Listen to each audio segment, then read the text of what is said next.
today's lesson, some of the time we're going to actually spend a little time on the keys here, because some of the stuff that I'm going to talk about for scale degrees, because that's where we are. We've already learned the boxes, right? We know pentatonic minor in all 5 positional boxes, the shapes up and down the fretboard. So now we're going to talk a little bit about scale degrees.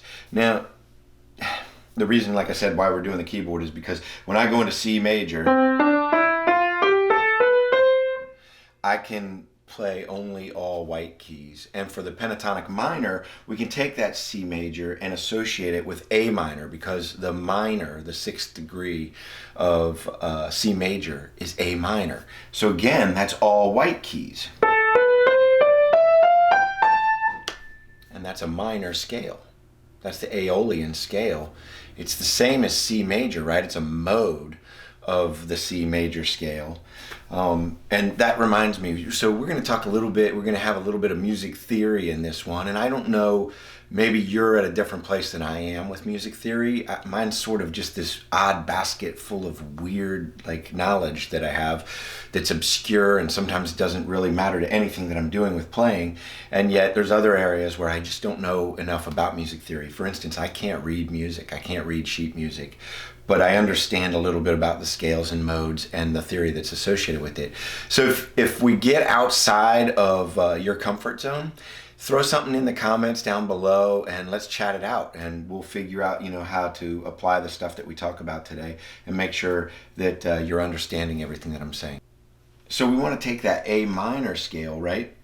And we've got, again, it's the same thing as C major, so it's all white keys. And that is the A minor scale, Aeolian mode, from A to A, the root to root.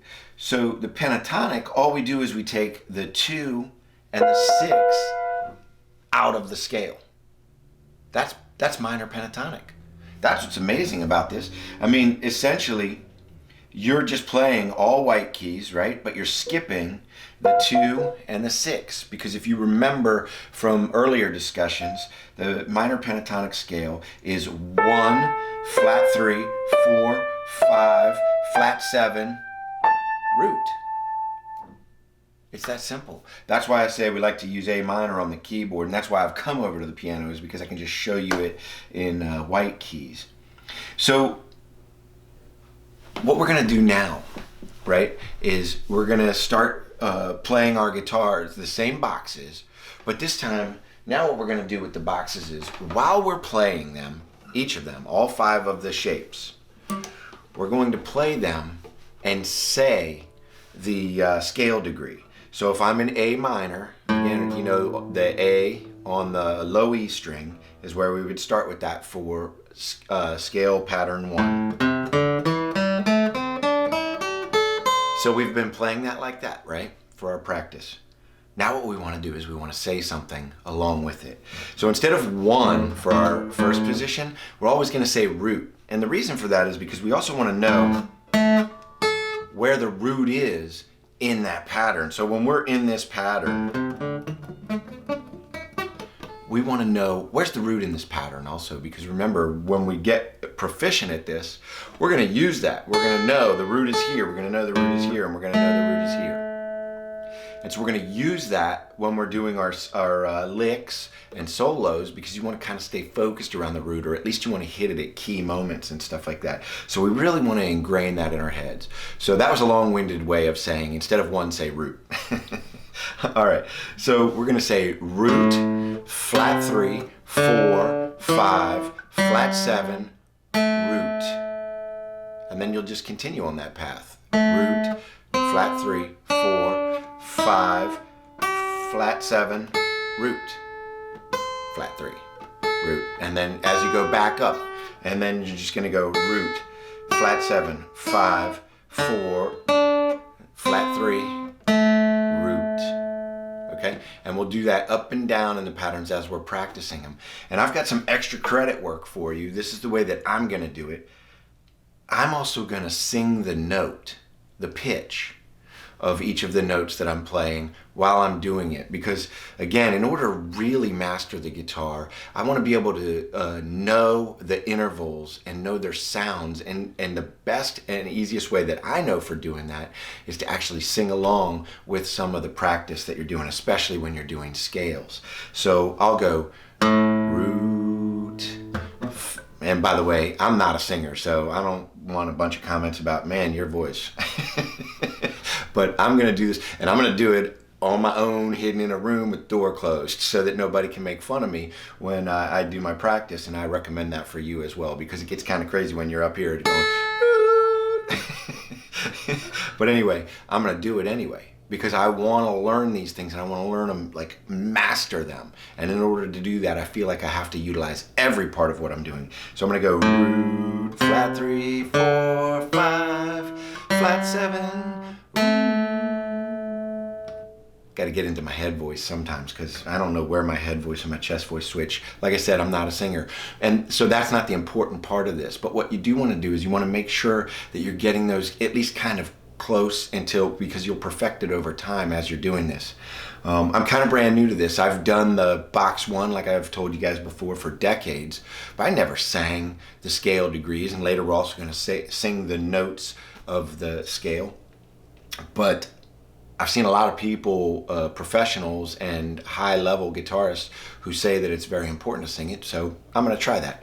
And I'm going to do that with each box. Now here's where I'm going to give you guys a little tip, especially like on the acoustic guitar. Right now, and you've always seen me kind of playing it in the A for today, because we were talking about A for the white keys, but because we're on the guitar, that doesn't matter, right? I can play it in B. And it's the same shape, it's just that the notes are a whole step up, right? So it doesn't matter what key I'm in for this practice. However, I would say it does kind of matter, because I want to be able to play all the boxes all in a row on the fretboard, and especially, like I said, if I'm in an acoustic, and fortunately I have a cutaway, not everybody does, but when you get to these higher areas, it becomes very hard to play scale patterns. That A scale, even with my cutaway, that A up here, is like tedious on an acoustic. Now on my electric, it's no problem at all. You know, you just slid further up the fretboard, but I've got 22 frets. So what I would recommend is you start at G for all of these box shapes. And I don't know if I said that in the previous videos, but what I find is then I've got this, there's my box 1, there's my box 2, there's my box 3, there's my box 4, and there's my box 5. Now look at that. I can fit all of that in on my acoustic easily.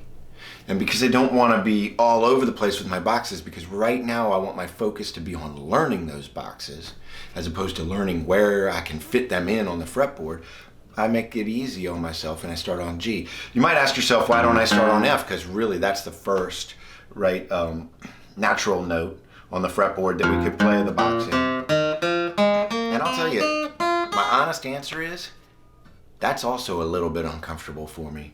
I probably have average to larger than average hands, and yet when I get all the way up to F up here, on an acoustic, especially on 13 gauge strings, this is like, I'm just trying to learn the boxes. I'm not trying to strengthen my fingers at this stage, and I'm not trying to get my stretch in and stuff like that, right? I'm only learning the boxes. So I don't want to put myself through this. This is like torture. And G, I find, even though it's just a whole step up, it's actually right in my comfort zone. It's like right where my fingers like to be. Now, am I saying skip doing the stretch and torture yourself and strengthening and stuff like that? Absolutely not. Throw that into your practice. Just not while you're learning these boxes. Because there's no reason to throw other tough things in while we're trying to learn something specific. You know, that's what I've been guilty of a ton of times in the past. And I want to make this as easy as possible. Just learn those boxes. So stay with me this week. Remember, so what I said was the added bonus is doing the the note, the scale degree, sing it while you're saying it.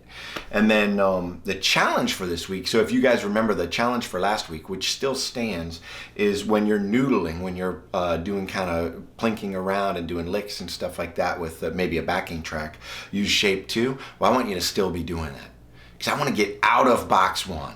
So we're going to continue noodling in shape 2 until there's like a total comfort there of just jumping into it. Because I can tell you, like right now, I have a total comfort jumping right into shape 1. It's like no issue at all for me.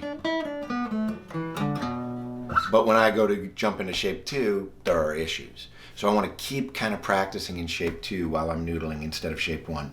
But the challenge for this week, because we're always going to tack on more, is we're going to do 1 string pentatonic as well, and we're also going to name the scale degrees, and we're going to sing it. Now there's a reason for this, by the way, because one of the things that we're accomplishing by doing these boxes is we're learning when we get to shape 2, for instance, we're starting with a flat 3, right? So working vertically on the low E string is going to help us to understand that root, flat 3, 4, 5, flat 7, root.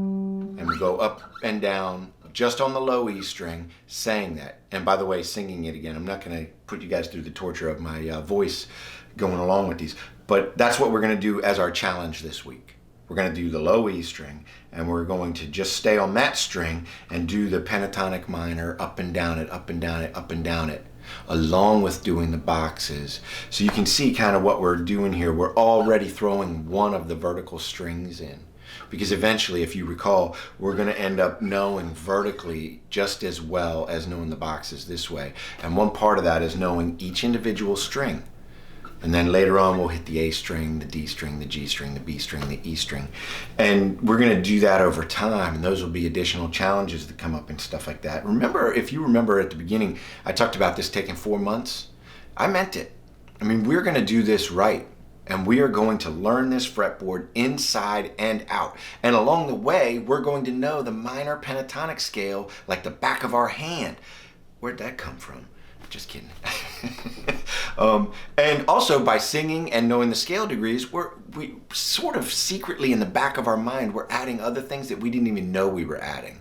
We're going to be adding some music theory to ourselves by just practicing, technically learning the fretboard, technically learning the positions of the minor pentatonic, and yet also learning all about scale degrees and the notes that are in scales and things like that. Pretty cool, huh? All right, I hope you enjoyed this. If you've got any comments or questions or whatever, please leave them below, and like and subscribe as usual. And also, please share this with your friends that are trying to learn guitar. Let's do this together. Thanks for hanging.